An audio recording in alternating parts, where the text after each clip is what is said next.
Live Afrique Global grandit grâce à vous. Déjà, 42 000 abonnés.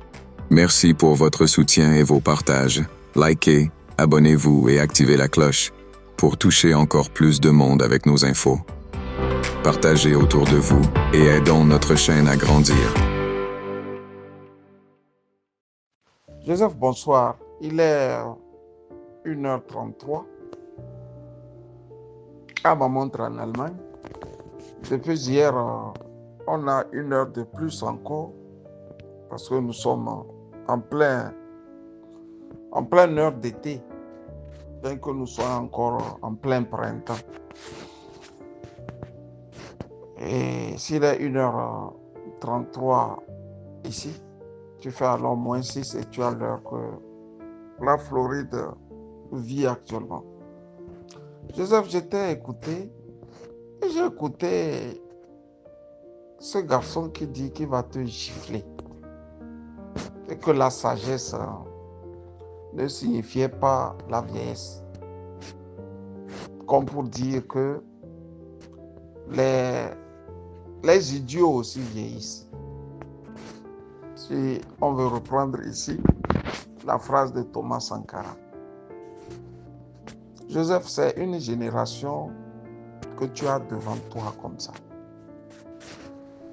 Malheureusement, elle a grandi aussi dans la méconnaissance du drame togolais. Le drame togolais, c'est un drame qui est fait de subtilité terrible. Et la subtilité, il faut prendre parfois des années pour la comprendre. Moi qui te parle, Joseph, il n'y a pas encore 15 ans que j'ai fini par comprendre où se trouve la subtilité. Certes, j'avais eu à lire le livre de Jean-Yaovi Dekli, Togo, la tragédie africaine. Livre dans lequel il essayait de faire la démonstration dans un chapitre que l'armée togolaise est composée de toutes les ethnies. Mais à la fin, il y a un petit nombre de militaires d'une seule ethnie qui avaient la capacité de mettre la main sur les officiers. Tu peux être un général Bassar, un général Moba, un colonel Konkoba, un colonel Eve, Mina, Wachi. Prends toutes les ethnies comme tu veux. Et un petit caporal peut foncer chez toi et te tabasser, te mettre sens dessus dessous dans ta maison et s'en aller. Joseph, moi j'aime toujours mettre les exemples aussi ou agencer dans mes sorties les exemples dans d'autres pays. Et un exemple qui sied bien au drame togolais. Et quand tu connais l'exemple là, tu peux avoir la subtilité des régimes comme les nôtres. Joseph, je ne vais pas faire long dans ce que je veux dire parce que c'est pratiquement une histoire qui peut nous prendre 1 heure à 2 heures de temps. Mais je vais essayer de la compresser, cette histoire-là, afin que ça donne un petit truc. Félix Kersten est un médecin finlandais. Il va avoir cette chance terrible d'être formé par un moine tibétain, un masseur tibétain, moine.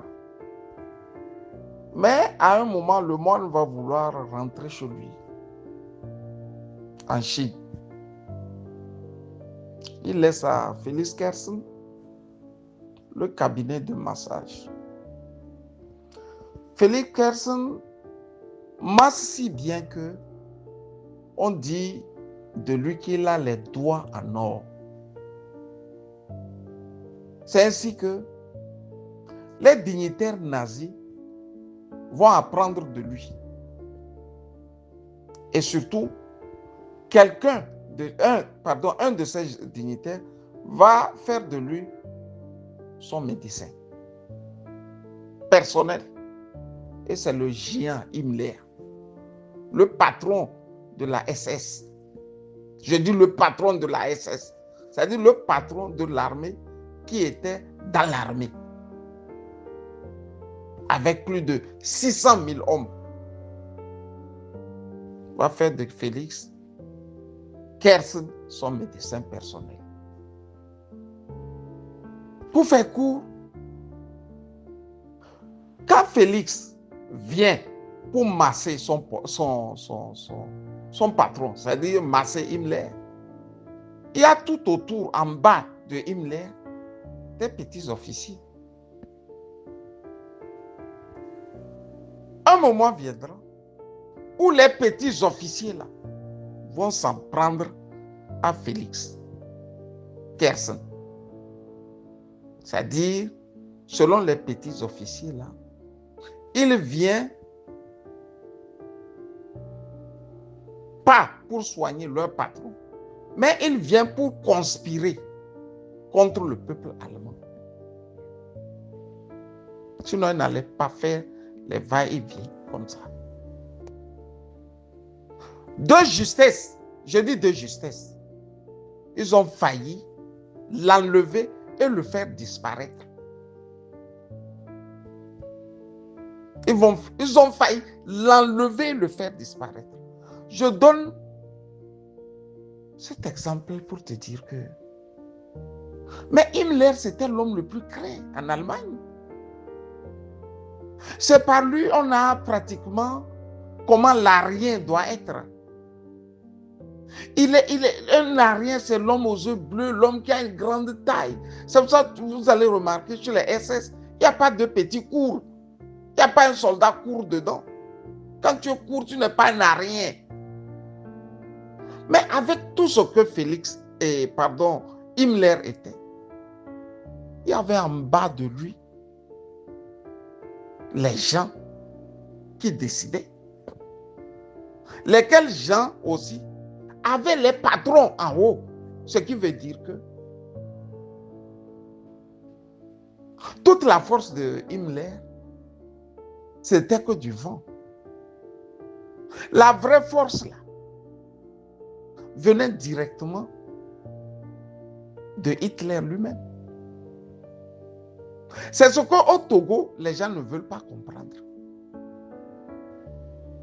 Les gens disaient, dans l'armée, il y a les Bassars, il y a les Kadiers, il y a les Moba, il y a les Nauba, il y a les Chokosi, il y a les Évé, il y a comment dirais-je, les Tchamba, il y a tout le monde là-bas. Et quand il y a tuerie, tout le monde tue quoi. C'est pour ça, le garçon qui dit qu'il va te gifler, comme s'il n'avait jamais giflé quelqu'un dans sa vie, pour le bonheur du Togo,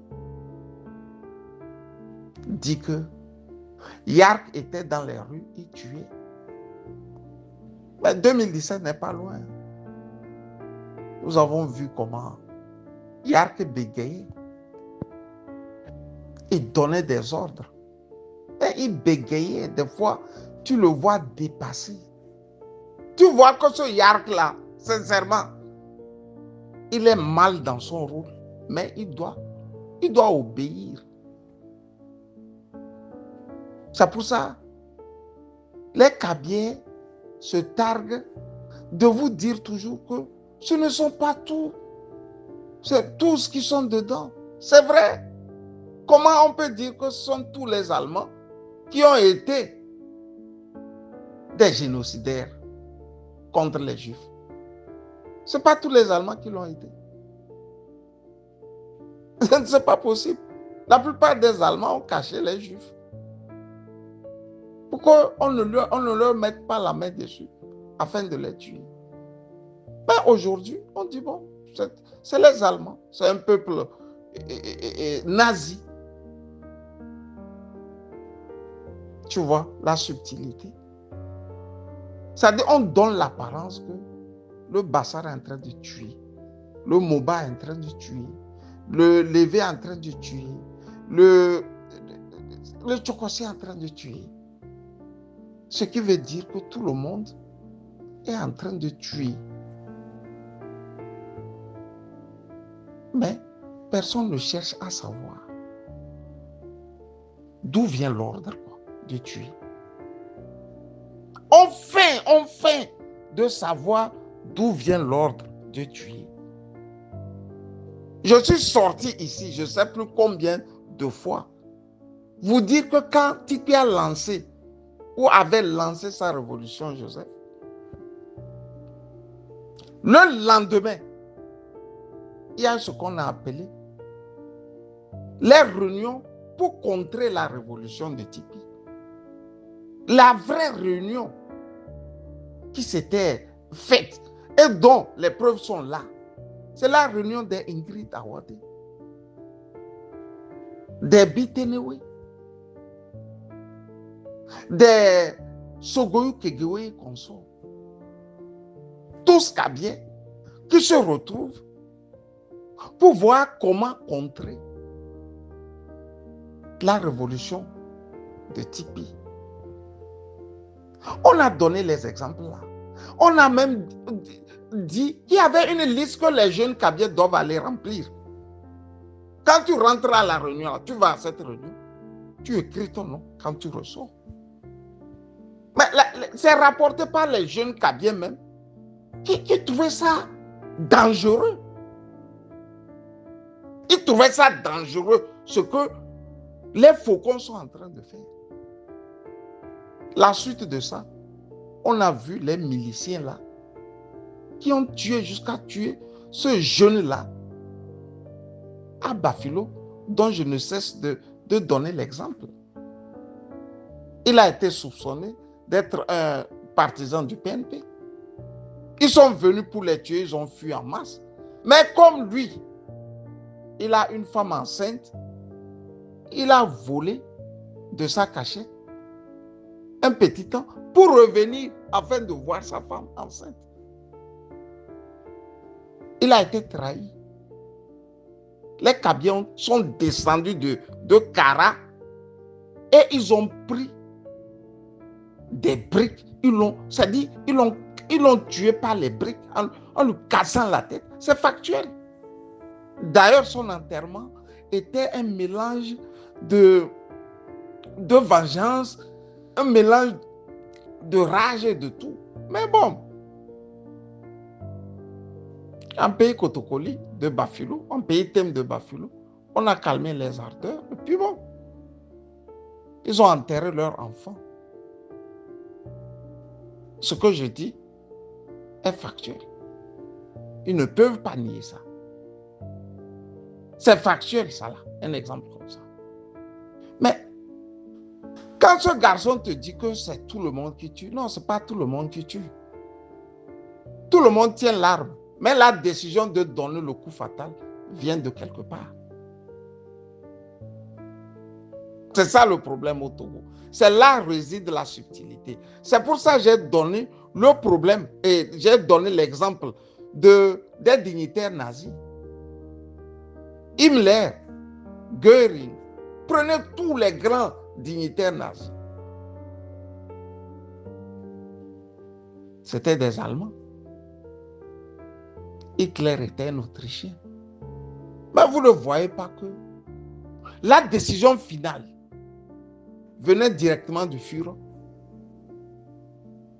C'est comme ça. La décision d'écraser les Togolais, ça vient d'un bureau noir composé de Kabyens. C'est ce que nous avons appelé les faucons Kabyens. C'est la décision finale. Donc, subtilement, il montre au peuple que bon, ben voilà. Il y a les Bassars qui sont des officiers. Lesquels officiers aussi crient, hurlent. Mais Si les officiers Kabylie là ne veulent plus qu'ils hurlent et ils crient, s'ils donnent l'ordre aussi, ces derniers vont se taire. Sauf que le même commandement n'est pas possible. C'est-à-dire, le commandement à l'inverse n'est pas possible. Les bassards, les losos, les évêques, les hauts gradés de toutes ces ethnies-là ne peuvent pas taper la main sur la table et dire aux officiers de Kabylie, vous la bouclez. Et aux officiers Kabylie, pas de Kabylie, vous la bouclez ici. C'est ça le problème. Le jour pourront le dire, ce qui veut dire que les Kabylie ne dirigent plus le Togo. Ah ben c'est clair. Le jour, les officiers Bassar, les officiers Naouba, les officiers Mouba, les officiers Evé, les officiers Mina, les officiers Akoso crieront aussi sur les officiers Kabylie, ce qui veut dire que le pouvoir, le jour là, le pouvoir qui est entre les mains des faucons Kabylie depuis près de 58 ans, 60 ans, ça tombe dans l'eau comme ça, boya. La subtilité réside ici dans le fait que tout le monde tient les armes, tout le monde tue. Mais qui donne l'ordre de tuer? C'est très subtil. C'est très, très subtil. C'est d'une finesse que parfois, je me dis, ce jeune qui veut te gifler là, il faut avoir de la compréhension pour lui. Joseph, c'est pendant combien d'années on a compris cette subtilité? Moi, je suis parti des livres. Je n'arrivais pas à comprendre. Pour moi, un général reste un général. Comment on peut me dire qu'un petit caporal peut venir traumatiser un général chez lui dans sa maison? Je n'arrivais pas à comprendre. Surtout moi qui aime regarder les films de guerre. Je n'arrive pas à comprendre. Mais quand tu ramènes tout dans le contexte togolais, la force ne se trouve pas dans les mains du général, du capitaine ou du colonel. La force se trouve dans les mains des petits caporaux. C'est pour ça, pour cueillir un homme comme Joseph Kokou Kofigo, c'est un caporal-chef, on a envoyé le cueillir. C'est un caporal-chef qui l'a cueilli, qui a dirigé les débats. Vous voyez, non? Et ils sont très subtils. Ils n'ont pas laissé un caporal-chef Kabylie le cueillir. Cette fois-ci, ils ont donné l'ordre à un petit caporal-chef d'une autre ethnie d'aller le cueillir. Des fois, dans la plupart des cas, ils mettent ta propre ethnie. Et ça donne les apparats. Que c'est le Bassar qui t'a traumatisé. Hein? Mais celui qui a poussé le Bassar à te traumatiser, parce que tu es Bassar, est derrière dans l'ombre. Donc, comme ils font ça par répétition pendant des années, le réflexe est là. Et les autres ethnies aussi pensent qu'ils co-dirigent la barbarie et la dictature. Ils n'ont rien dedans. La preuve est que quand la même dictature ne les veut plus, eux-mêmes là, on les met sous l'échafaud. C'est en ce moment, tu vois que la dictature commence par manger ses propres enfants. Le Kabylie aguerri, qui est faucon, quand il est soupçonné, il a le même sort que le Bassar aguerri, qui est faucon aussi. La dictature va manger ses propres enfants. L'exemple le plus clair, on dit à Félix Kadanga d'aller arrêter Kwacha. Lui, il va là-bas. Il fait la démonstration du général 5. Il n'était même pas général pour le faire. Du colonel avec 4 barrettes ou 5 barrettes, prenez tout ce que vous voulez, qu'il a sur les épaules. Il montre la démonstration de force. Sinon, il fait la démonstration de force, pardon. Il montre comment il a été formé. Arrêté rapidement. les ennemis de Fort Gnassingbé.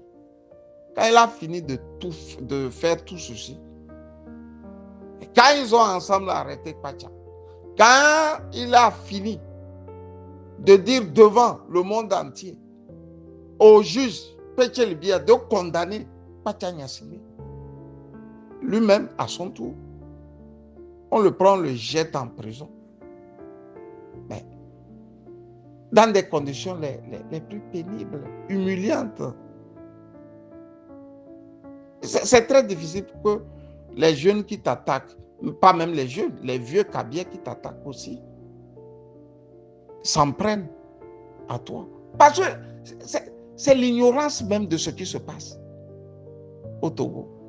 On est ignorant des réalités de notre propre pays. On n'arrive pas, c'est-à-dire la subtilité dépasse la réflexion même du Togolais, du noir. Tu sais, on ne réfléchit pas vite. C'est la triste réalité, ce n'est pas une injure. Nous ne réfléchissons pas vite. On n'arrive pas à prendre ce bout-là, le coller à l'autre bout et voir qu'est-ce qui se passe ici. C'est pour ça qu'il sort, il te dit, tout le monde tue. Non, tout le monde ne tue pas. Si tout le monde tuait, tout le monde allait aussi diriger le Togo. Ceux-là qui tuent là, c'est eux qui dirigent le Togo. C'est une triste réalité. Ça fait mal, mais c'est comme ça. Mais comme les Kabyais veulent qu'on mette les points-virgules partout, bon, on est obligé d'appeler directement ceux-là qui tuent les faucons. Sinon, bon, moi je regardais ce soir un documentaire. On me parle des nazis allemands. Bon, moi je ne sais pas, en Allemagne, sous Hitler, qui était un nazi et qui ne l'était pas. Bien qu'il y avait beaucoup qui étaient contre ça. Mais comme ils avaient aussi une complicité tacite, c'est-à-dire le silence aussi est une complicité, Joseph. Tu n'as jamais vu un jeune Kabye dire que ce n'est pas bon ce que les Kabyais sont allés faire à Kparatao? Ils ne vont jamais lever le petit doigt. Ils regardent ailleurs. Mais si un jour, un Bassar, un Kotokoli vient à Chichao, vient à Pia faire les mêmes gestes, les Kabyais vont dire qu'on est en train de les exterminer. Tu vois le paradoxe? Quand c'est eux là, ils ne lèvent pas le petit doigt. Citez-moi un seul Kabyais qui a fait un élément audio depuis 2017 pour dire que non, ce que nous faisons au Kotokoli là, à Kparatao là, c'est pas bien. Ils ont droit aussi d'avoir leur parti politique. Ils ont droit de militer pour leurs frères à Tchadang Tikpi. Encore faudrait-il que ce soit prouvé que ces gens-là militent pour le PNP. Mais quand la sentence est arrivée, ils ont bastonné les gens, ils ont humilié la ville de Kparatao. Vous voyez? Memen doit avoir, le général Memen, il doit avoir des proches parents, proches aussi de Kparatao. Vous pensez qu'il était content de voir ça? Il n'était pas content de voir qu'on humilie ses frères Tem, qu'on les bastonne, qu'on les tabasse. Et il faisait même sciemment d'épouser le fait qu'on les tabasse. Pourquoi? Parce qu'il ne détient pas le pouvoir. Le vrai pouvoir, là, il est Kabyais. Si vous ne voulez pas l'entendre comme ça, vous allez toujours sortir, donner vos épaules, donner vos poitrines, donner tout ce que vous avez et menacer les gens que vous allez les gifler. Depuis que vous giflez, ça ne construit pas Kara, ça ne construit pas Bassar, ça ne construit pas Pia, ça ne construit pas Niamtougou, ça ne construit pas Notier, ça ne construit pas Néon. Ça construit seulement les villas dans les fesses de Ingrid Awade, votre soeur. Et la villa de Ingrid Awade, ça appartient à Ingrid Awade. Ce n'est pas une villa de tous les Kabyais. Alors pourquoi vous là? Quand nous on veut libérer tout un peuple, ça vous fait si mal. Vous, les jeunes Kabyais. Joseph, prends soin de toi, personne ne te giflera. Parce que pour te gifler là, il faut gifler d'abord les Camus Ali. en remontant. Il doit gifler ceux-là qui n'ont pas ton âge en remontant. Ils sont éduqués comme ça. Ils pensent que ça va continuer comme ça. Et d'ailleurs, tout est fini. C'est un pouvoir moribond, pourri, tout est pourri, du haut jusqu'en bas. On ne sait même plus quand est-ce que ce pouvoir va tomber. Mais ils y tiennent, dur comme fer, qu'ils dirigent le Togo. Bonne soirée à toi, Joe.